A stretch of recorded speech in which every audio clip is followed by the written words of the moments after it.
Hello, welcome to the channel guys. I hope you all are fine. तो आज हम जो नया लेक्चर लाने वाले हैं वो होगा मुगल्स पे। तो आज हम डिस्कस करने वाले कंप्लीट मुगल्स की जो भी है, और फिर हम कुछ इंपॉर्टेंट बैटल्स जो भी हुई हैं इंडिया में, तो उनकी पे भी बात करेंगे और मुगल्स को हम आज कंप्लीट करेंगे। छोटा सा लेक्चर रहने वाला, कंप्लीट मुगल हम कर लेंगे। जितने भी क्वेश्चन बनते हैं वो सब कंप्लीट करने की हम कोशिश करेंगे। तो फर्स्ट ऑफ ऑल, ईद मुबारक आप सबको। आज 10th ऑफ अप्रैल है 2024। आप सब को ईद मुबारक, जितने भी जम्मू कश्मीर से देख रहे हैं। Otherwise I am in Delhi right now, तो यहाँ पे तो ईद नहीं है, कल ईद कल है, तो मैं रोज़े से हूँ। स्टिल आई ट्राइड के मैं लेक्चर डिलीवर कर दूँ, क्योंकि आपकी पढ़ाई जो है, आपकी स्टडीज़ जो है वो इम्पोर्टेंट है। आपका फ्यूचर इम्पोर्टेंट है। ईद भी मनाइए, साथ में लेक्चर्स भी देखिए, अपनी स्टडीज़ को कंटिन्यू रखें, ताकि वंस वी गेट सक्सीड तो फिर उसके बाद जो है बाकी चीज़ें अच्छे से सेलिब्रेट होती रहेंगी। तो चलिए ज़्यादा बात ना करते हुए हम स्टार्ट करते हैं मुगल्स को। तो मुगल्स के लिए सबसे पहले आपको मैं चाहता हूँ कि जितनी चीज़ें आसान होकर पढ़ी जाए ना, उतना ज़्यादा मज़ा आता है। ठीक है, एक तो चीज़ें पढ़ने में मज़ा आता है, और साथ में क्या होता है कि वो चीज़ें याद भी रहती हैं। ठीक है, तो चीज़ों को ऐसे पढ़ा जाता है कि जितना उनको ईजीएस्ट वे में, जितना उनको फनीएस्ट वे में आप कन्वर्ट करें, तो फिर उनको उसको पढ़ें, तो जो है वो फिर चीज़ें जो है ज़्यादा देर तक याद भी रहती हैं, और आपको पढ़ाई में भी मन लगता है। अब एक बच्चा जो है वो 2 घंटे भी पढ़ नहीं पाता, और दूसरा बच्चा 12 और 18 घंटे, 15 घंटे कैसे पढ़ लेता है। द डिफरेंस इज़ कि वो जो है वो पढ़ाई के साथ एक रिश्ता बना लेता है। लाइक पढ़ाई को एक बोझ की तरह नहीं लेता है। जब आप पढ़ाई को एक बोझ की तरह नहीं लोगे ना, तब से आपको पढ़ाई बहुत ज़्यादा ईजी, स्टडी बहुत ज़्यादा ईजी लगने लगेगी। You just have to know, if there are some girls जिन्होंने सुपरवाइज़र के लिए तैयारी करना स्टार्ट किया है, बट बोर हो जाती हैं, पढ़ाई नहीं होता है, 10 घंटे 12 घंटे बोर नहीं होता है। और भी जैसे एस्पिरेंट जो एसएसबी के लिए पढ़ना चाहते हैं और स्टार्ट कर दिया है, बट द थिंग इज़ उनका पढ़ाई के साथ उतना मन नहीं लगता। तो उन सब के लिए मैं बताना चाहूँगा, मसला ये है कि आप लोगों को क्या करना है, आप लोगों को सबसे पहले पढ़ाई में दिल लगाना पड़ेगा। पढ़ाई में दिल कैसे लगाओगे? वो भी ओल्ड फैशन पढ़ाई नहीं करनी है, बुक्स खोलनी ऊपर से एंड तक ख़त्म हो रहा है सारी चीज़ें।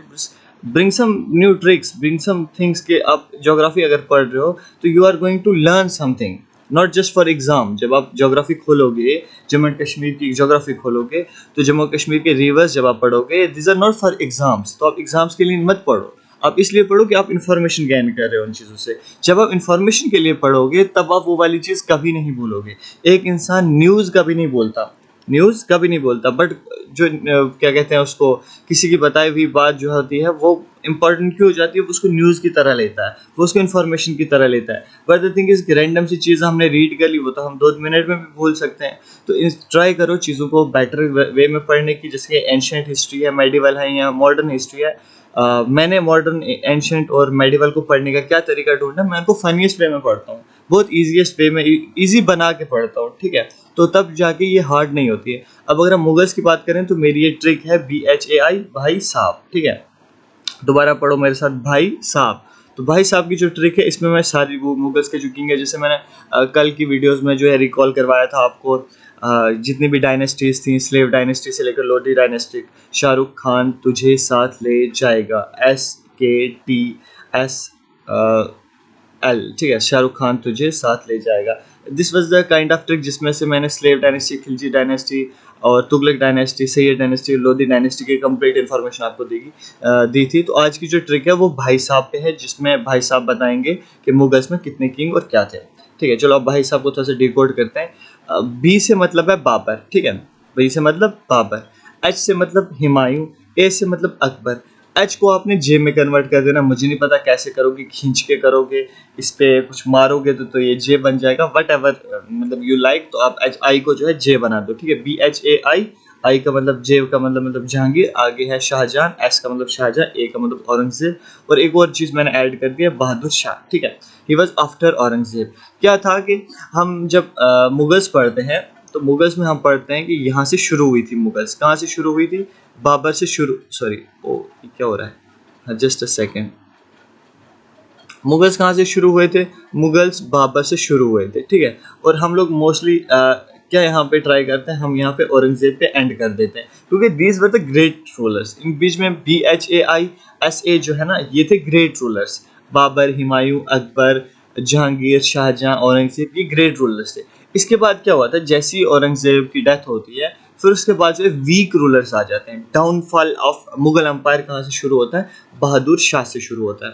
तो दीज आर द थिंग्स जो है यहाँ पे प्रॉब्लमेटिक होती है, इसलिए हम बाबर से लेकर अकबर तक ही पढ़ते हैं, बहादुर शाह को आगे नहीं पढ़ते हैं।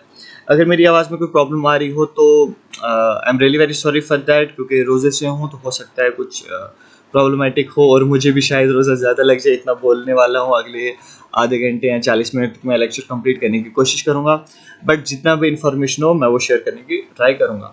तो पहली ट्रिक आपने याद रखनी, जैसे ही आप मुगल्स पे आएंगे तो आपने ये वाला स्लाइड ज़रूर बना लेना है। इस स्लाइड से आपको क्या पता चलेगा, आपको इनके बारे में पता चलेगा।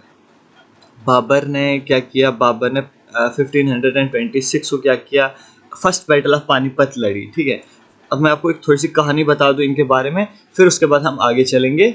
जो है मुगल्स में आपको कहानी बताने वाला हूँ, आप लोग क्या करो, बुक्स बंद करके आप मेरी कहानी सुनो। कहानी सुनने के बाद हम मुगल्स को जब समझ जाएंगे ना, फिर इन मुगलों ने क्या किया वो समझना हमारे लिए ईजी हो जाएगा, ठीक है। Repeat after me. पहले हम क्या करेंगे, पहले हम कहानी समझेंगे, ठीक है। हम बाबर कब आया, औरंगजेब के मरने तक ये लोग कैसे आए, ठीक है। पहले हम इस चीज़ को डिस्कस करेंगे, फिर उसके बाद क्या होता है, फिर उसके बाद हम लोग बाकी चीज़ें जो है ना फिर हम करेंगे डिस्कस कि बाबर ने किया है क्या, हुमायूं ने किया क्या। देखो यहाँ पे था लोधी, हमने पढ़ा था इब्राहिम लोधी था, दिल्ली में था। इब्राहिम लोधी जब दिल्ली में रूल कर रहा था, उसी का एक रिश्तेदार था, वो था दौलत खान लोधी, वो वहाँ पे कर रहा था, पंजाब में रूल कर रहा था। अब रिश्तेदारों की तरक्कियाँ तो कितनी देखी जा सकती हैं, ये तो आप लोग मुझसे बेटर जानते हो। दौलत खान लोधी से इब्राहिम लोधी की जो है तरक्की, जो है दिल्ली का सुल्तान बना था, वो तो देखा गया नहीं। दौलत खान लोधी चला गया बाबर के पास, वो था फरगना, यानी कि उज़्बेकिस्तान में ये एक रूलर था, थोड़ा बहुत किंग शिंग था। उसके बाद क्या, उसको बोला कि बाबर साहब एक काम करो, इंडिया पे अटैक कर दो। देखो कितना गंदा रिश्तेदार था। सो कह रहे हैं, क्या नाम है इसका, दौलत खान लोधी। सो अगर कभी भी ये कोड बोलो ना दोस्त को, तो बोलो डोंट बी अ दौलत खान, ठीक है। दौलत खान लोधी मत बनो, रिश्तेदारों को बोलो दौलत खान लोधी मत बनो, ठीक है। तो बाबर को क्या मिला, इनविटेशन मिला इंडिया से, पंजाब से दौलत खान लोधी ने इनवाइट किया कि आओ इंडिया पे अटैक करो। इंडिया पे रूल कौन कर रहा है, इब्राहिम लोधी कर रहा है। बाबर ने 1526 में इंडिया पे अटैक किया, तो इब्राहिम लोधी को हरा के बस बाबर जैसे किंग बना, तो यहाँ से स्टार्ट हो जाता मुगल रूल। अब मुगल रूल जैसे बाबर से स्टार्ट होता है, बाबर 4 साल तक क्या करता है, रूल करता है, 26, 27, 28, 29, 30, ठीक है। ये 4 साल मोस्टली रूल करता है, 30 में उसकी डेथ हो जाती है। जैसे ही बाबर इंडिया में आता है, उसका बेटा जो हुमायूं होता है ना, हुमायूं ये छोटा होता है, इसकी तबीयत बहुत ज़्यादा खराब हो जाती है। माना जाता है कि आगरा में एक सूफी सेंट थे, उनके पास जब बाबर गए, उन्होंने कहा कि मेरे बेटे की तबीयत बहुत ज़्यादा ख़राब है। सूफी सेंट ने कहा कि क्या तुम अपनी जान बेटे को देना चाहोगे, क्या तुम अपनी उम्र बेटे पे लगाना चाहोगे। हुमायूं जो है मरने वाली हालत में था। बाबर ने उसी टाइम एज अ फादर कहा कि हाँ मेरी उम्र भी इसको लग जाए, तो आप प्लीज़ इसको ठीक कर दीजिए। तो हुआ ऐसा कि जैसे जैसे हुमायूं रिकवर करता गया, वैसे वैसे बाबर की जो है हेल्थ है वो बिगड़ती गई। बाबर की हेल्थ बिगड़ी है, हुमायूं की हेल्थ सुधरी, तो 1530 में आके हुमायूं ठीक हो गया और बाबर की डेथ होगी। तो किंग कौन बना, हुमायूं। कहानी समझ आई बेटा। ध्यान रखना कि कहानी में जैसे बोलूंगा एज अ कहानी, वो बोलते हैं ना कि जैसे हमारे दादा दादी हमें सुनाते हैं, टेल सुनाते हैं, तो हमें समझ आ जाती है, हमें याद हो जाती है, हमें ना कोई नोट्स बनाने पड़ते हैं ना कुछ, ठीक है। फिर चाहे हमसे कोई एमसीक्यू पूछें या लिखने को बोले, हम आराम से लिख देंगे। तो वैसी जो कहानी सुनाऊंगा वो कहानी आपने सुननी है। अब 1530 में क्या हुआ, हुमायूं आया। हुमायूं ने 10 साल रूल किया, 1540 तक। 39 और 40 में क्या हुआ, एक बिहार में एक राजा था जिसका नाम था शेर शाह सूरी, ये नाम था किसका, वो बिहार में क्या कर रहा था, रूल कर रहा था। उसको दिखा कि यार ये अकेला बेटा है, हुमायूं है, बाप मर गया है, भले ही खतरनाक हो, एक काम करता हूँ, अभी अभी तख्त पे आया, एक काम करता हूँ इसके साथ जंग करता हूँ, इसको हरा दिया तो हिंदुस्तान मेरा। यार अब देखो वो बिहार को रूल कर रहा था, उसको लगा कि एक काम करता हूँ, जल्दी जल्दी हुमायूं को हरा देता हूँ, वो तो नया नया है, बाप मर गया है, बेटा है अकेला, 10 साल रूल किया, जल्दी जल्दी इसको हराने के बाद हिंदुस्तान का सुल्तान बन जाऊंगा मैं। तो यही वाली चीज़ के लिए उसने क्या कर दिया, 1539 यानी कि 39 और 1540 दो जंगें लड़ी हुमायूं के साथ। Battle of Chausa, battle of Kannauj. Battle of Chausa में उसने हुमायूं को हराया, हुमायूं बैटलफील्ड को छोड़ के भाग गया। बैटल ऑफ कन्नौज 1540 में हुमायूं को हराया, हुमायूं फिर से भाग गया। लेकिन इस बार हुमायूं हिंदुस्तान में नहीं रहा, इस बार हुमायूं 1540 में हुमायूं ने क्या किया, हुमायूं भाग गया ईरान। कहाँ भागा? ईरान। आपको मेरी बात समझ आ रही है? मैं एज अ कहानी बता रहा हूँ, आपको समझ आ जाना चाहिए। 1530 39 और 40 में क्या किया? शेर शाह सूरी ने हुमायूं पे अटैक किया, हुमायूं से जंग की ताकि हुमायूं को मार दूं और मैं खुद बन जाऊं सुल्तान। यही हुआ। 1539 में क्या हुआ कि हुमायूं को हरा दिया गया, battle of Chausa. 1540 battle of Kannauj में, दोनों में बैटल्स में हुमायूं हार गया शेरशाह सूरी से। लेकिन 1540 में हुमायूं भाग के ईरान चला गया। ईरान में एक जगह शेल्टर लिया किसी राजा प्रिंस के पास, तो वहां रहा। अब 1540 से लेकर 1555 यानी कि 15 साल तक किसका रूल चला यहाँ पे? शेरशाह सूरी का। किसका रूल चला? शेरशाह सूरी का। तो इसको हम बोलते हैं शेरशाह डायनेस्टी, ठीक है, सूर डायनेस्टी, क्योंकि वो खुद को सूरी बोलता था ना, शेरशाह सूरी टाइटल था उसका। तो सूर डायनेस्टी जो थी ये 15 साल यहाँ तक चली है, ठीक है। लेकिन लेकिन लेकिन अब जब हुमायूं वहाँ ईरान बैठा था तो वो वहाँ पे पॉपकॉर्न और मैगी तो नहीं खा रहा था, वो तैयारी कर रहा था कि उससे जो उसके बाप की दी हुई जागीर, उसके बाप की दी गई जीता हुआ हिंदुस्तान किसको जीता? बाबर ने हिंदुस्तान जीत के अपने बेटे को दिया, खुद मर गया, मतलब पीर को बोला कि मेरा बेटा जीना चाहिए, मैं मर जाऊंगा। तो वो बेटा ईरान में जाके मैगी और डोसा तो खाएगा नहीं, उसने वहां की तैयारी करने के बाद 15 साल के बाद जब शेरशाह सूरी मरा हुआ था ना, इसके वीक रूलर थे यहाँ पे, तो तब जाके 1555 में क्या हुआ? बाबर आया हिंदुस्तान। अब यहाँ पे एक मसला है, जो शेरशाह सूरी है ना, इसने सिर्फ 40 से लेकर 45 यानी कि 5 साल तक रूल किया। फिर इसका दूसरा बेटा आया, उसने रूल किया 4-5 साल, ठीक है। फिर उसके बाद इसका तीसरा बेटा रूल कर रहा था। अब देखो, जो पावर बाप में थी, जितना खतरनाक बाप था, अब जरूरी तो नहीं है उसका बेटा भी उतना खतरनाक हो, जरूरी नहीं है उसका बेटा उतना खतरनाक हो। हुमायूं को वहां ईरान से पता चला कि ये जो दूसरा तीसरा बेटा आया इनका, यार ये बड़ा कमजोर है, एक काम करता हूँ अटैक कर देता हूँ, ठीक है। 1555 में इसने अटैक किया। 1556 में क्या हुआ? सेकंड बैटल ऑफ पानीपत हुई। बेटा याद रखो, second most important question, first battle of Panipat कहाँ हुई?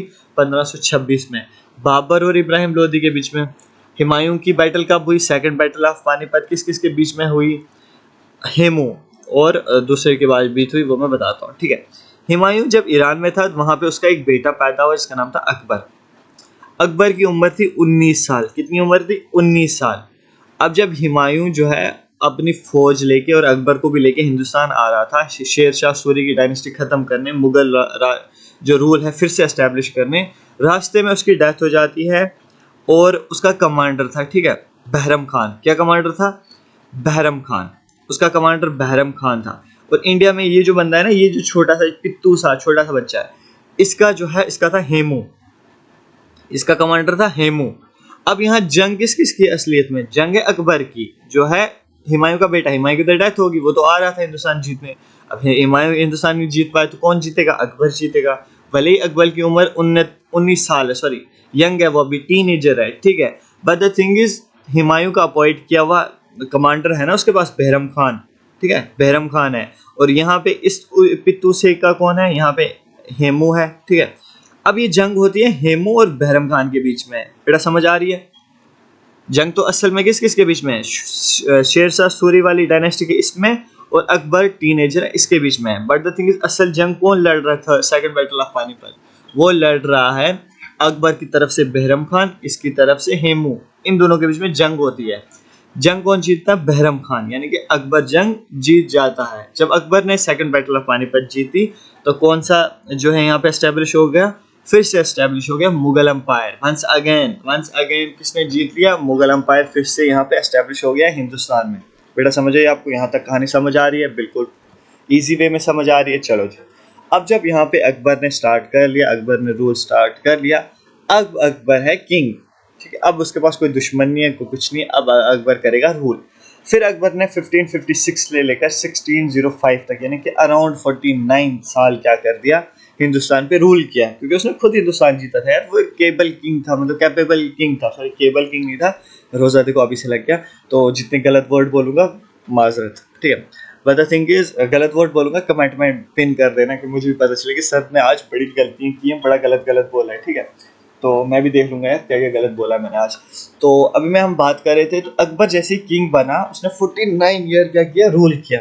अब अकबर के 49 ईयर रूल में ना हमें बहुत सारी चीजें देखने को मिलती हैं, वो हम आगे पढ़ेंगे, ठीक है। मैं अभी फिलहाल आपको मुगल्स की सारी कहानी आपके माइंड में बिठाना चाहता हूँ, ताकि जब मैं पढ़ूँ तो आपको सारी चीजें पता हो कि अगर किसी किंग ने कोई डिसीजन लिया है तो वो क्यों लिया है, ठीक है, ये वाली चीज़ आपको पता चल जाए, मैं उसलिए आपको क्या कर रहा हूँ, तैयार कर रहा हूँ। तो फिर आते हैं BH, ए हो गया। अब आई, भाई साहब मैंने ट्रिक आपको बोली, याद रख लो, बार बार बोलते रहो इस ट्रिक को। तो आई को आपने जे बनाना है, यानी कि जहांगीर। जहांगीर क्यों इंपॉर्टेंट है आपको पता है, जहांगीर कश्मीर के लिए इंपॉर्टेंट है। देखो अकबर ने 1556 से लेकर 1605 तक रूल किया, लेकिन आपको पता है कि 1586 में उसने कश्मीर भी कैप्चर कर लिया था। तो मतलब अब ये हमारे कश्मीर के लिए भी इंपॉर्टेंट हो जाता है। क्यों इंपॉर्टेंट हो जाता है कश्मीर के लिए, कि कश्मीर भी तो अब कैप्चर हो गया ना मुगल अंपायर के अंडर, अब तो वहाँ पे मुगल अंपायर रूल कर रहा है।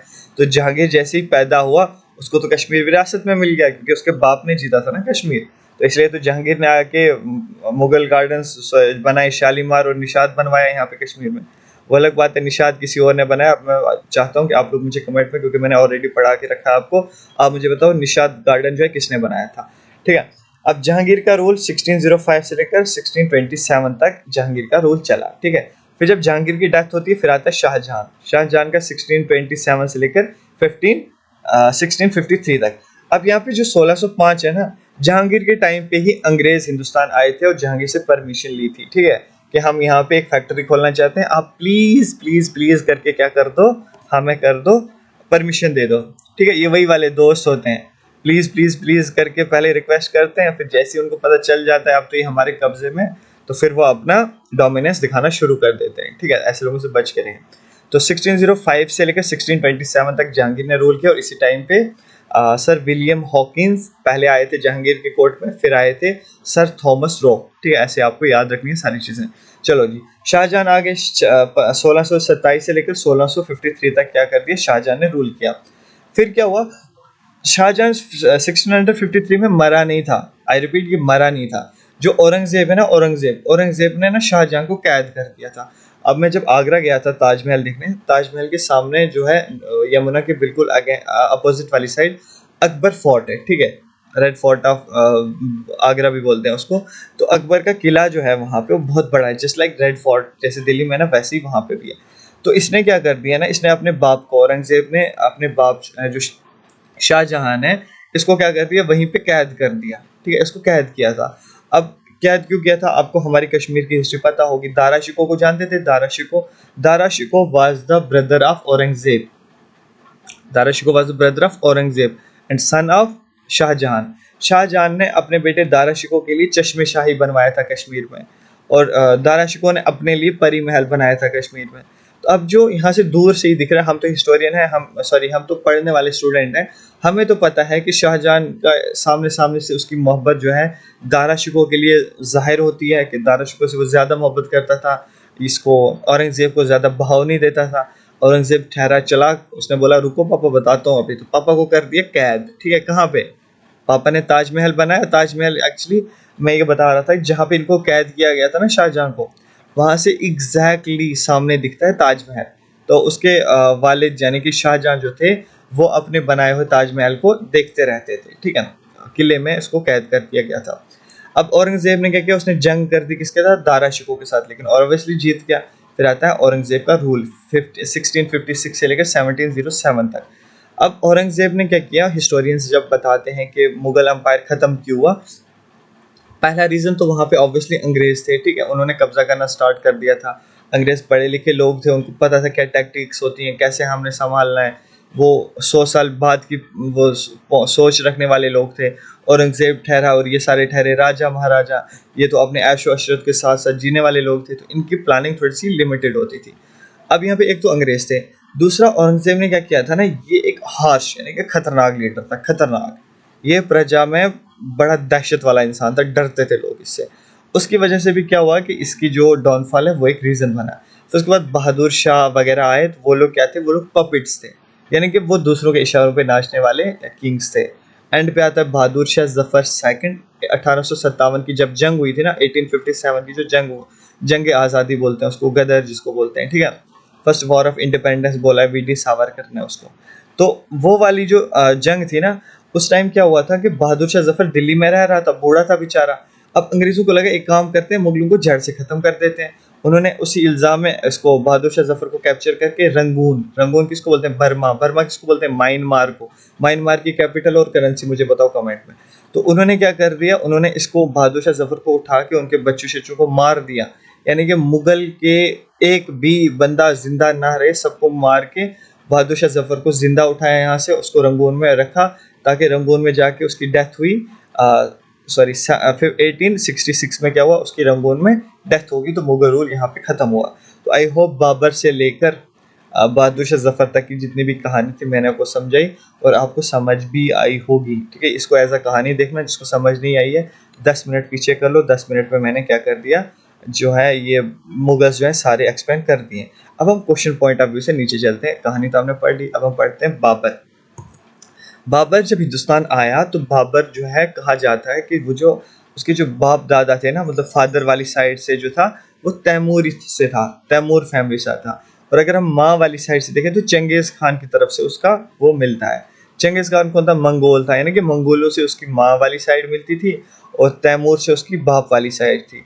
यानी कि दुनिया के दो रुथलेस यानी कि खतरनाक किस्म के इंसानों के खून जो है वो बाबर में था। ठीक है, ruler of Fergana, Fergana Uzbekistan की एक जगह है, ये वहाँ पे रूल कर रहा था। किसने इसको बुलाया था, कौन ने, रिश्तेदार कैसा होना चाहिए और कैसा नहीं होना चाहिए, दौलत खान की तरह तो नहीं होना चाहिए। ठीक है, फिर उसके बाद आता है 1526, फर्स्ट बैटल ऑफ पानीपत इसने लड़ी।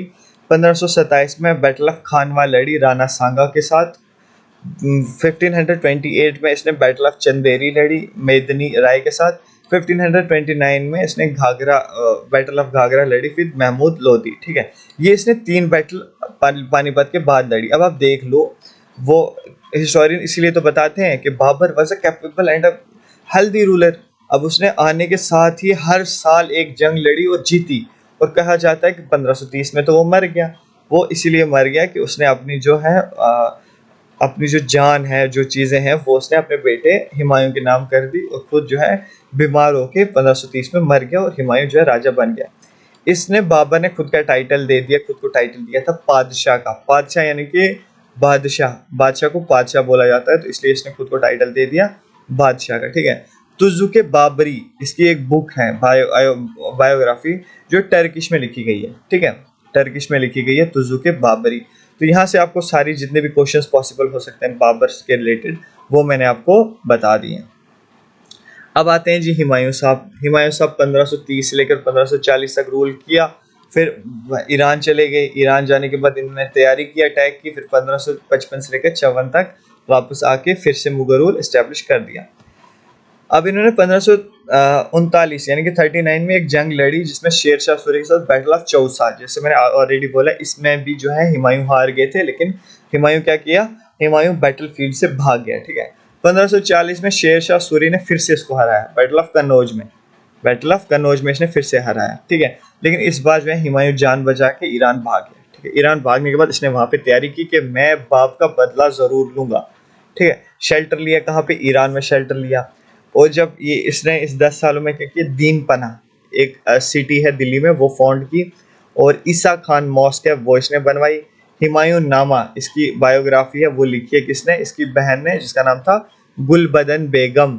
जिस जिस जो जो पॉइंट मैं यहाँ पे बता रहा हूँ ना, ये पागलों वाले पॉइंट नहीं है, एक एक क्वेश्चन डिस्कस कर रहा हूँ यहाँ पे। अगर आप कुछ चाहते हो कि हिस्ट्री से कोई, या मतलब मेरे लेक्चर से जितने भी ये मैं चीज़ें बता रहा हूँ, ये एक एक क्वेश्चन है JK SSB का, तो ध्यान से पढ़ना, कोई चीज़ छूट मत जाना, फिर उसके बाद बोलना कि सर क्वेश्चन पता नहीं कहाँ से आया था। अच्छा, दिल्ली में एक बहुत बहुत बहुत खूबसूरत टॉम है, जिसको बोलते हैं हुमायूं टॉम। ठीक है, वो उसकी बीवी ने उसके लिए बनाया था। ठीक है, जिसका नाम था Hamida Bano. Hamida Bano was the wife of Humayun. इसने अपने हस्बैंड के लिए एक टॉम बनाया, इसको बोलते हैं हुमायूं टॉम, जो आजकल यूनेस्को साइट भी है। ठीक है, जितनी भी चीज़ें मैंने बोली सब याद होनी चाहिए आपको। चलो जी, अब यहाँ पे मैंने बोला था इसको हराने के बाद जब ये ईरान चला गया, तो यहाँ पे कौन अंपायर है, सूर अंपायर, यानी कि शेर शाह सूरी। ठीक है, जिसका क्या नाम था, फरीद भी उसका नाम था। उसका नाम मतलब बाप ने फरीद रखा होगा। होते ना कुछ लड़के जो पापा का नाम होता है महमूद, सॉरी पापा ने, घर वालों ने महमूद रख दिया होता है, तो खुद को वो प्रिंस, स्टाइलिश, पता नहीं ये कुछ बोलते हैं। ठीक है, अब लड़की का नाम भी कुछ और होता है, वो अपने नाम से एंजल लगा लेती है। तो शेर शाह के नाम ने, बाप ने उसका नाम रखा फरीद, लेकिन उसने अपना नाम रख लिया शेर शाह सूरी। यार अब आजकल के फेसबुक और इंस्टाग्राम के टाइम पे आज रख सकते हो ऑफिशियल फलाना फलाना फलाना, वो तो किंग था यार एक जगह का, उसका नाम रखना तो बनता था। वो अगर अपने नाम के साथ ऑफिशियल लगाता तो उसका चलता भी था। ठीक है, 1540 में इसने उसको भगाया ईरान और खुद बन गया रूलर, लेकिन 5 साल ही रूल कर पाया 45 तक। तो अब मैंने कहा था जो लोधीस थे ना वो अफगान रूलर थे, ठीक है, वो अफगानिस्तान से थे। और ये शेर शाह सूरी ये सेकंड, मतलब ये भी अफगानिस्तान से था। अब पहले अफगानी बादशाह तो वो रहे होंगे लोधी, अब सेकंड तो यही बनेंगे। इसने दिल्ली में एक इंपॉर्टेंट किला बनाया है, फोर्ट बनाया है, इसको बोलते हैं पुराना किला। अगर आप गए हो तो ज़रूर जाना, बहुत अच्छा है, ठीक है। कुछ मसला भी है, ठीक है, छोड़ो। जब्ती हर साल लैंड, इसने एक चीज़ बनाई कि हर साल लैंड का जो असेसमेंट होगा, यानी कि कुछ ऑफिसर्स बनाए, तुम जाके तुम लैंड की असेसमेंट करोगे। देखो क्या होता है, आज के टाइम पे अगर मैं समझाऊँ तो टैक्स हम कैसे देते हैं। मान लो मेरे घर में जो है मेज़ यानी कि मक्की की कल्टीवेशन होती है, ठीक है, मक्की की कल्टीवेशन हुई तो उस टाइम पे क्या होता है, मान लो मैं शेर शाह सूरी के अंपायर में हूँ, ठीक है, मैं वहाँ पे एक किसान हूँ, मेरे यहाँ मेज़ होती है, तो जो मैं टैक्स पे करूँगा ना वो मनी के बेस पे नहीं करूँगा। मेरे घर कुछ अंपायर के कुछ ऑफिसर्स आएंगे, वो बोलेंगे कि आपने जितना भी आज जो है इस बार कल्टीवेट किया है उसका 1/4 यानी कि 10th 20th या इतना कोई परसेंटेज हमें दे दो एज अ टैक्स, ठीक है। वो मुझसे मेज़ लेके जाएंगे। आज के टाइम पे क्या होता है, आज के टाइम पे बैंक में बैठे हैं मैनेजर्स, उनको बोला जाता है अकाउंट तो सबके पास है कि सबके अकाउंट चेक करो, किसके अकाउंट में कितना पैसा आया, उस पैसे को प्लस करो, तो फिर डिवाइड करो, इतना परसेंटेज हमें टैक्स दे दे, और वो खुद बैंक से हमें हमारा टैक्स जो काट लेते हैं। आज कोई मेज़ तो नहीं लेता ना एज अ टैक्स, तब लेते थे। तो तब क्या होता था, जैसे आज टैक्स चोरी हो जाता है ना, टैक्स चोरी होने का मतलब कि अपनी इनकम इतनी मत बताओ कि जितनी है, उससे क्या होगा कि तुम्हारा टैक्स कम लगेगा। मान लो मेरी इनकम 20 लाख है, मेरे पे 20 लाख पे अगर 10% टैक्स लगा तो 2 लाख टैक्स लगा। लेकिन अगर मैं कागज़ में लिखूं कि मेरी इनकम 10 लाख है, 10 लाख का 10% क्या हुआ, 1 लाख, मतलब टैक्स 1 लाख लगा, लगना कितना था 2 लाख, मैंने 1 लाख बचा लिया। तो 1 लाख बचाया नहीं, वो 1 लाख मैंने चोरी किया। तो ऐसे टैक्स वो होता था। अब अगर वो मेरे घर आए, उसने बोला कितनी मेज़ कल्टीवेट हुई, मैं बोलूँगा 10 किलो, हो सकता है मेरी 20 किलो हुई थी, तो वहाँ पे टैक्स चोरी हुआ ना। तो इसलिए क्या कहा कि लैंड असेसमेंट होगा, तुम्हारा लैंड जो है असेसमेंट होगा हर साल कि यहाँ पे कितनी फसल कल्टीवेट हो सकती है, उस हिसाब से मुझे देना पड़ेगा, ठीक है। वो ऑफिसर आएगा, मेरी ज़मीन चेक करेगा और मौसम देखेगा, सारी चीज़ें देखेगा और बोलेगा हाँ तेरे यहाँ ना इस बार 20 किलो होगा, इसलिए हमें उतना ही देना, बाद में मत बोलना कि 10 किलो हुआ था। तो ऐसा इसने सिस्टम स्टार्ट किया था। पट्टा, पट्टा was a kind of tax जो हर किसी को देना पड़ता था, एवरीवन्स पे, पट्टा वाज अ टैक्स, ठीक है। कबूलियत, कबूलियत यानी कि डीड। देखो मेरे पास रोल्स रॉयस है, रोल्स रॉयस तो नहीं है, चलो ठीक है, मान लो यार क्या हो जाता है, मेरे पास रोल्स रॉयस है, तो जब मेरी रोल्स रॉयस मैं किसी को बेचूंगा तो उसका जो वो होगा ना एग्रीमेंट बनेगा, उसको कबूलियत बोलेंगे, यानी कि डीड बोलते हैं उसको कि हाँ मेरे पास कुछ है। इसने grand trunk road, great trunk road क्या होता है, ये एक रोड थी, ठीक है, एक रूट था जो कहाँ से, कोलकाता से लेकर काबुल तक, यानी कि अफगानिस्तान तक एक रोड होती थी। आज तो नहीं है, चलो मुल्क ने सरहदें बना दी, फिल्मी डायलॉग मारो। तो ये रोड इसने बनवाई थी, ठीक है। इसके बाद आया था इस्लाम शाह, जब शेर शाह सूरी 45 में मर गया ना, फिर आया इस्लाम शाह। इस्लाम शाह के बाद आया फिरोज शाह, फिरोज शाह के बाद आया आदिल शाह। अब आदिल शाह ही रूल कर रहा था कि हुमायूं की गैरत जागी ईरान में, हुमायूं ने अकबर के साथ फिर से अटैक कर दिया, तो आदिल शाह जो था यहाँ पे क्या था, रूलर था दिल्ली का। चलो अब आते अकबर। अब अकबर की कहानी मैंने बता दी, अकबर ने सेकंड बैटल ऑफ पानीपत लड़ी 1556 से में, और क्या हो गया, जीत गया। वो जंग किसने लड़ी ये भी मैंने आपको बताया, वो जंग लड़ी गई थी हीमू और बहरम खान। बहरम खान किसकी तरफ से था, अकबर की तरफ से था, गार्डियन था इसका। तो इसने जंग लड़ी और ये जीत गए, ठीक है। फिर इसने क्या किया, इसने गुजरात रूलर को हराया, ठीक है। यहाँ पे आके जंगें लड़ी ना बहुत ज़्यादा। 1576 में बैटल ऑफ हल्दी घाटी राणा प्रताप के साथ लड़ी। देखो बहुत इंपॉर्टेंट क्वेश्चन है, बैटल ऑफ हल्दी घाटी किस किस के बीच में हुई, ये आपका क्वेश्चन बनता है। बैटल ऑफ हल्दी घाटी कब हुई, बैटल ऑफ हल्दी किसके साथ हुई, दीज आर द थिंग्स। अच्छा, मुजफ्फर शाह जो था ये गुजरात का रूलर था, ठीक है। अकबर ने जब उस पर अटैक किया मुजफ्फर खान पे, इसको जब हराया, तो हराने के बाद जब ये वापस दिल्ली आ रहा था, इसने विक्ट्री गेट बनाया। क्या बनाया, विक्ट्री गेट बनाया, जिसको बोला जाता है बुलंद दरवाज़ा। ये आज भी फतेहपुर सिकरी में मौजूद है, इसको बोलते हैं बुलंद दरवाज़ा। इसका आप ऐसे मान लो कि आप लोग घर से निकले, ठीक है, JK SSB का एग्जाम क्लियर करने, जम्मू श्रीनगर कहीं किसी भी सिटी में बैठ के तैयारी कर रहे हो, आपने ठान लिए कि इस बार घर जाऊंगा तो मतलब नौकरी लेके ही जाऊंगा, JK SSB की जॉब लेके ही जाऊंगा, सुपरवाइजर बन के ही जाऊंगी। तो घर जाने के बाद आपने क्या कर दिया, आपने इसी खुशी में क्या कर दी, एक गेट बनवा दिया, यानी कि एक बड़ा सा गेट बनवा दिया, उस पर लिख दिया सुपरवाइजर। तो ताकि वो पूरी नस्लों को, आगे आने वाली जनरेशंस को याद रखे कि फलाने ने जो है अपनी खुशी में क्या कर दिया, गेट बनाया, वो यादगार था। तो ऐसे ही अकबर ने जब जंग जीती वापस आके गेट बनाया। अच्छा, 1586 में उसने क्या किया, कश्मीर एनेक्स कर दिया, कश्मीर जीत लिया। किसने? अकबर ने। फिर उसने क्या किया था, मनसबदारी, जो मैंने बोला ना लैंड असेसमेंट सिस्टम था, तो उसी तरीके का ये भी उसने स्टार्ट कर दिया। अच्छा, jizya, jizya is a kind of tax जो नॉन मुस्लिम्स पे लगता है, यानी कि अगर मुसलमान है वो मुसलमान होने में उसको क्या देना पड़ेगी, ज़कात, यानी कि 2.5% ऑफ हिज एंटायर जो भी उसकी वेल्थ है, वो एक मुसलमान पे फर्ज है कि उसको क्या करना है, उसको अपनी वेल्थ का जितनी भी वेल्थ है उसमें 2.5% हर साल क्या करना है, बांटना है, गरीबों में बांटना है। उसको क्या बोलते हैं, वो बोलते हैं, क्या बोलते हैं उसको, ज़कात बोलते हैं, ज़कात देनी होती है। जजिया का होता है, जजिया जब भी मुस्लिम रूल होता है तो जजिया लगाते हैं कि नॉन मुस्लिम, कि अगर आप नॉन मुस्लिम हो आपको जजिया देना पड़ेगा और एक काइंड ऑफ टैक्स देना पड़ेगा जो सोशल वेलफेयर के लिए यूज होगा। और इसमें जो है कौन से लोग जो है टैक्स से एग्जेम्प्ट हैं, नहीं दे सकते, जिनको नहीं दे, जिन पे अप्लाई नहीं होता जजिया, वो है वुमेन, यानी कि औरतों को टैक्स नहीं देना पड़ता। फिर आते हैं बच्चे, बच्चों को टैक्स नहीं देना पड़ता जजिया का। तीसरी आती है डिसेबल, जो डिसेबल हो जाता है उसको देना नहीं पड़ता। ये 3 लोग जो है वो एग्जेम्प्ट है।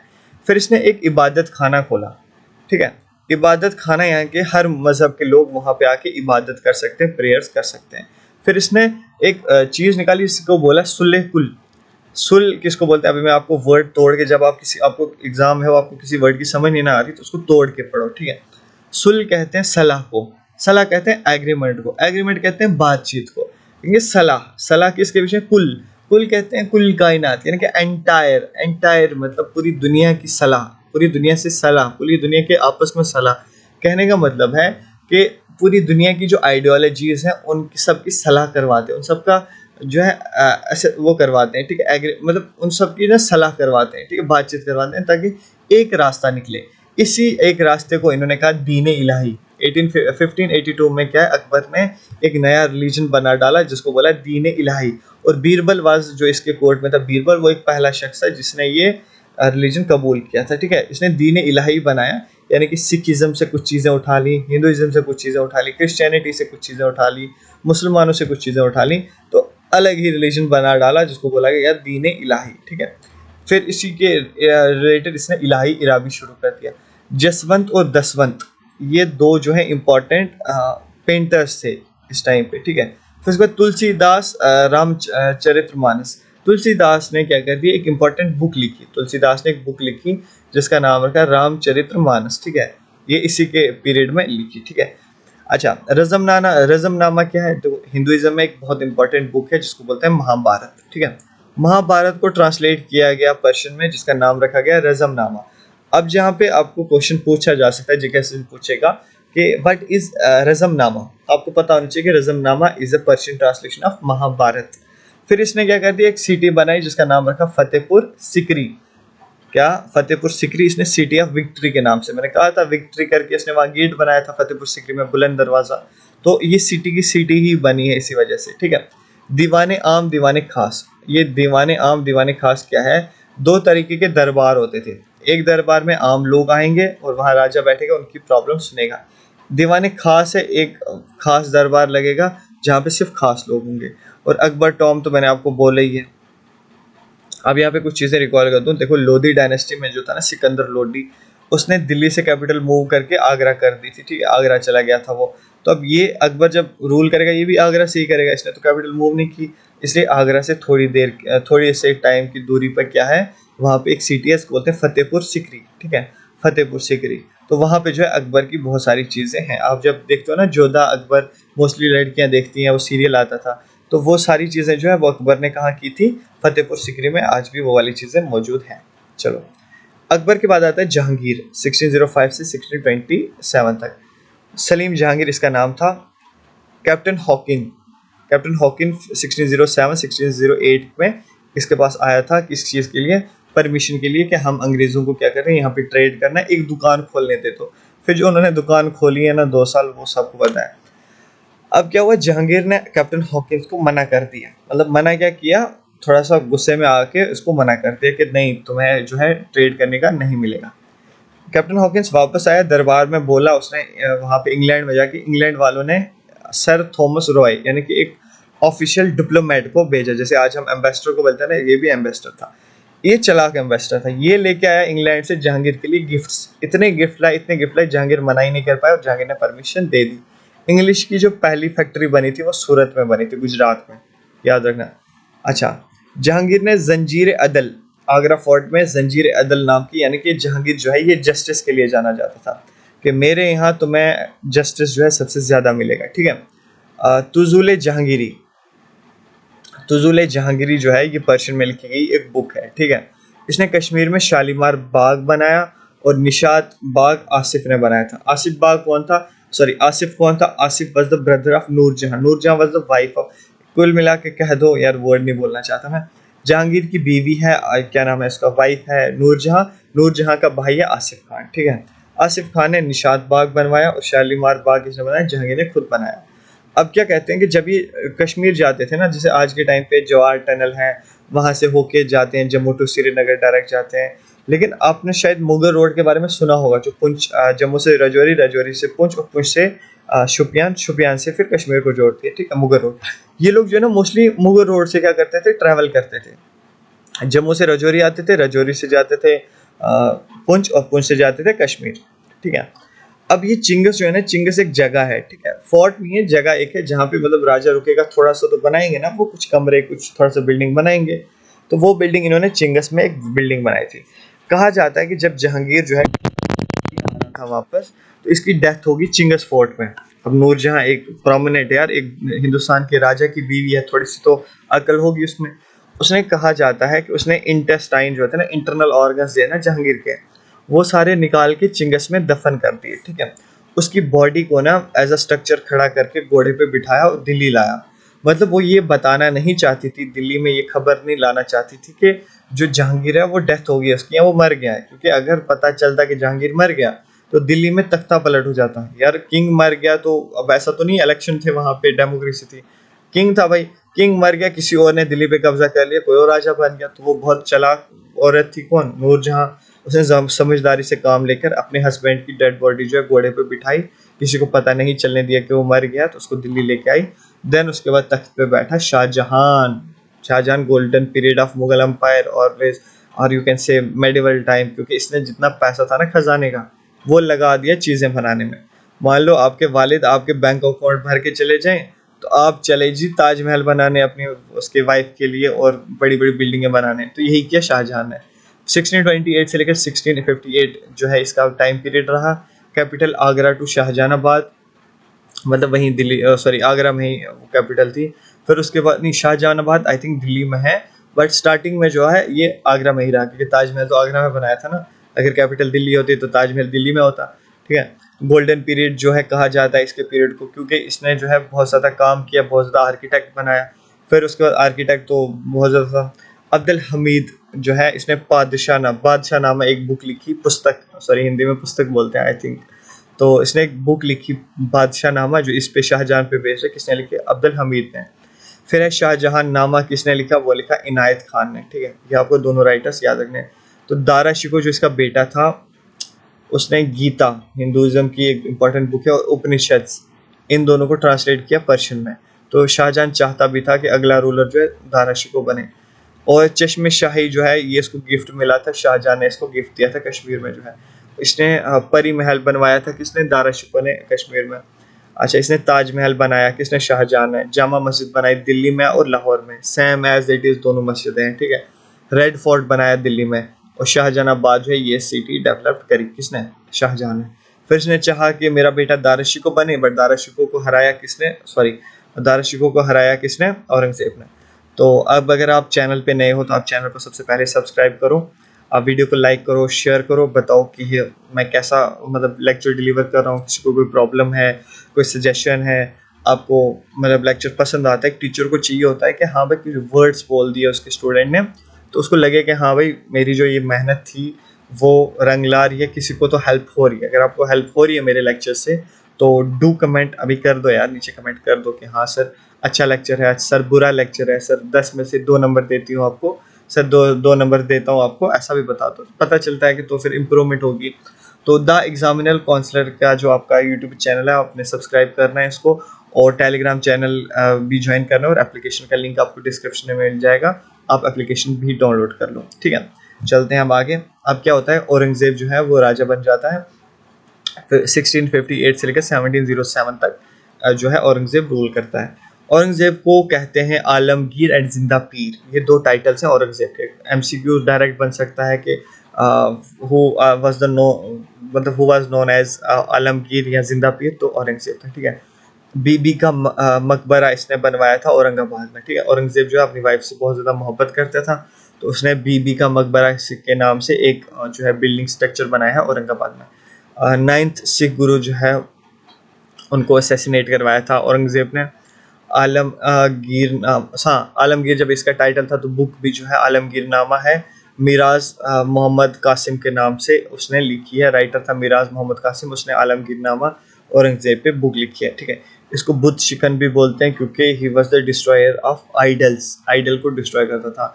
इसने कहा कि कोई नवरोज जो है अब से मनाया नहीं जाएगा, कोई दशहरा जो है फेस्टिवल्स नहीं मनाया जाएगा। अपने जो है शराब बंद कर दी थी, टॉक्सिकेंट या इंटॉक्सिकेंट जो भी ड्रग्स वगैरह होते हैं वो बंद करवा दिए थे।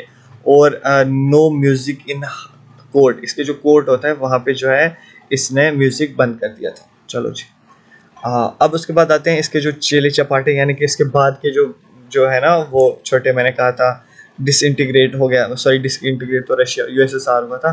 कहने का मतलब है कि जितने इसके औरंगजेब के बाद इसके सक्सेसर आए ना वो बहुत कमज़ोर थे, ठीक है, पागल टाइप इंसान थे। सबसे पहले आता है बहादुर शाह, ठीक है। बहादुर शाह आता है 1707 से 1712, यानी कि कितने साल हो गए, 5 साल इसने रूल किया। उसको शाह बेखबर बोलते थे, ठीक है, शाह बेखबर बोलते। क्यों? क्योंकि ये एवं ही फालतू सा किंग था। मान लो किसी को किंग बना दिया, आपको lieutenant governor of Jammu Kashmir बना दो, आपको तो पता ही नहीं है, तो फिर आप बेखबर हो गए, बाकी लोग रूल करते रहेंगे। तो इसी तरीके से इसको भी बना दिया, तो इसको पता ही नहीं है रूल कैसे करना, तो ये बेखबर था ज़्यादा चीज़ों से। इसके बाद आया जहानदार शाह। जहानदार शाह ने क्या किया कि ये आपने याद रखना, बहादुर शाह के बाद जहानदार, फर्रुख सियार, रफ़ी, फिर उसके बाद अहमद शाह, आलमगीर, शाह आलम, अकबर, बहादुर शाह, ठीक है, ये आपने याद रखने ना। 1712 से लेकर 13, इसको बेचारे को सिर्फ 1 साल रूल करने को मिला। फिर आता है फर्रुख सियार, ठीक है। फर्रुख सियार ने रूल किया 1713 से लेकर 1719 तक, ठीक है।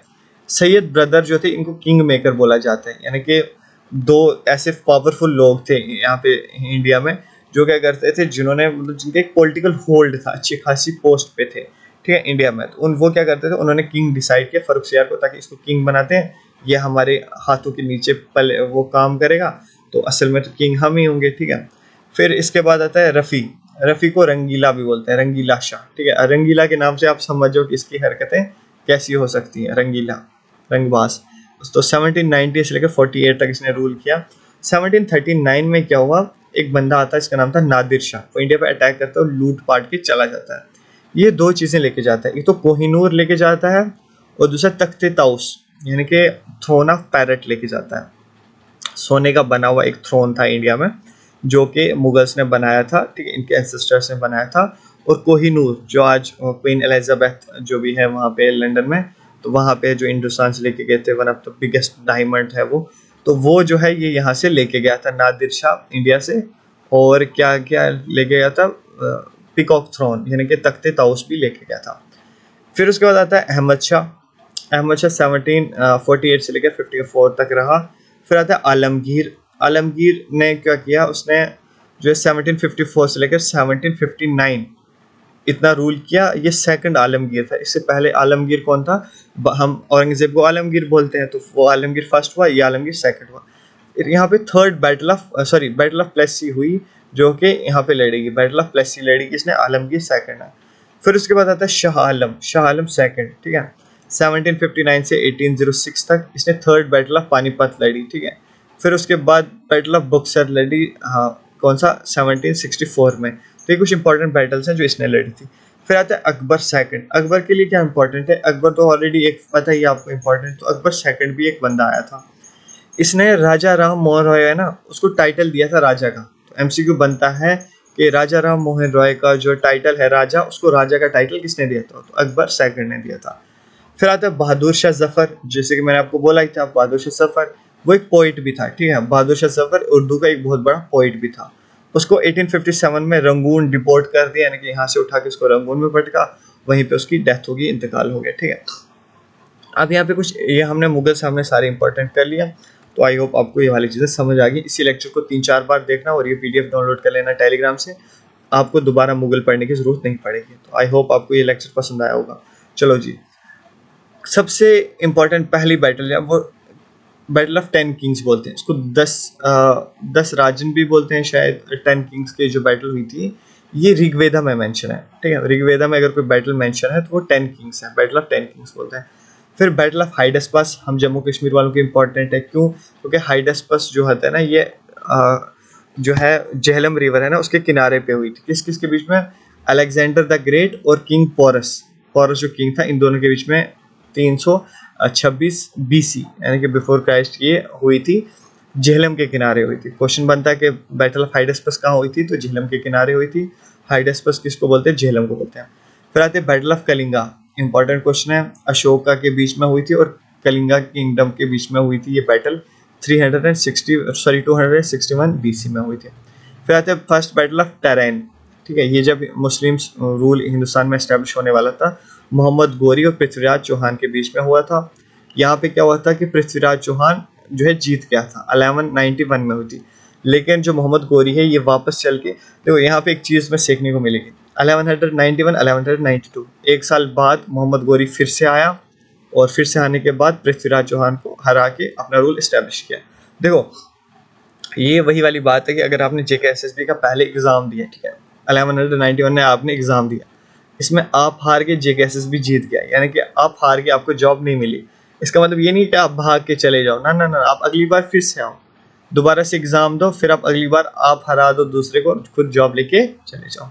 ये थी फर्स्ट बैटल और सेकंड बैटल ऑफ पानीपत। फिर मैंने first battle of Tarain, first battle of Panipat में अभी आपको बताया कि बाबर और इब्राहिम लोदी के बीच में हुई थी। ठीक है, 1526 में। फिर आती है बैटल ऑफ हल्दीघाटी। अकबर ने लड़ी थी किसके साथ? महाराणा प्रताप के साथ। याद रखना, मुगल फोर्सेस अंडर अकबर और महाराणा प्रताप के बीच में जो है ये मेवाड़ में 1576 में बैटल ऑफ हल्दीघाटी हुई थी। Battle of Plassey. Battle of Plassey जो है ईस्ट इंडिया कंपनी के बीच में, यानी कि ब्रिटिशर्स और सिराजुद्दौला के बीच में हुई थी 1757 में। फिर आती है battle of Buxar. British east India company और 3 फोर्सेस थे, जिसमें था मीर कासिम, शुजाउद्दौला और उसके बाद शाह आलम सेकंड। इन 3 लोग एक साइड थे और एक साइड से ब्रिटिश था। ठीक है, तो इन लोगों के बीच में 1764 में बैटल ऑफ बक्सर हुई थी। बैटल ऑफ सेरिंगपट्टम, ये जो है ये बैटल हुई थी ब्रिटिश ईस्ट इंडिया और टीपू सुल्तान के बीच में, जिसमें टीपू सुल्तान हार गया था, डेथ हो गई थी इसकी 1799 में। फर्स्ट वार ऑफ इंडिपेंडेंस, जिसको स्पॉय म्यूटिनी भी बोलते हैं, वो हुई थी 1857-58 के बीच में। ठीक है, बैटल ऑफ आईसी जो है ब्रिटिश ईस्ट एम्पायर और मराठास के बीच में हुई थी 1803 में। बैटल ऑफ प्लेसी, जैसे कि मैंने आपको बोला था। फिर आता है बैटल ऑफ प्लेसी जो ब्रिटिश ईस्ट इंडिया कंपनी और नवाब ऑफ बंगाल यानी कि सिराजुद्दौला 1757 में हुई थी। फिर उसके बाद बैटल ऑफ वेंडिवाश, ये हुई थी। वेंडिवाश आपको पता है ये वर्ड है इंग्लिश का, तो ये इंग्लिश और फ्रेंच के बीच में हुई थी 1760 में। ठीक है, वेंडिवाश नाम आएगा, आप देख लेना, दोनों वर्ड इंग्लिश के, तो इंग्लिश के बीच में हुई है, तो इंग्लिश और फ्रेंच के बीच में ही हुई थी। बैटल ऑफ बक्सर मैंने आपको ऑलरेडी बता दिया। बैटल ऑफ पुंछ आपको पता होना चाहिए 1947 और 1948 में हुई थी। Battle of Zoji La 48, battle of Kargil 1999 में हुई थी।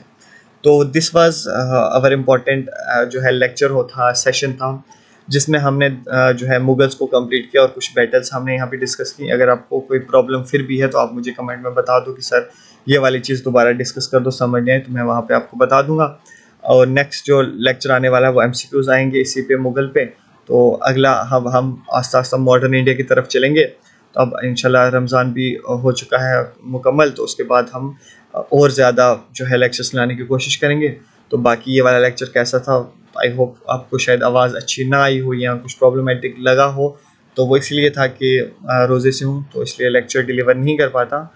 तो बाकी सब्सक्राइब करो चैनल को, लाइक और शेयर करो, टेलीग्राम भी ज्वाइन कर लो, एप्लीकेशन भी डाउनलोड कर लो। बाकी कमेंट में बताओ आपको लेक्चर कैसा लगा, डू कमेंट ताकि पता भी चले कि कैसा है। बाकी ईद मुबारक आप सबको। आई थिंक ठीक है, ईद मुबारक आप सबको।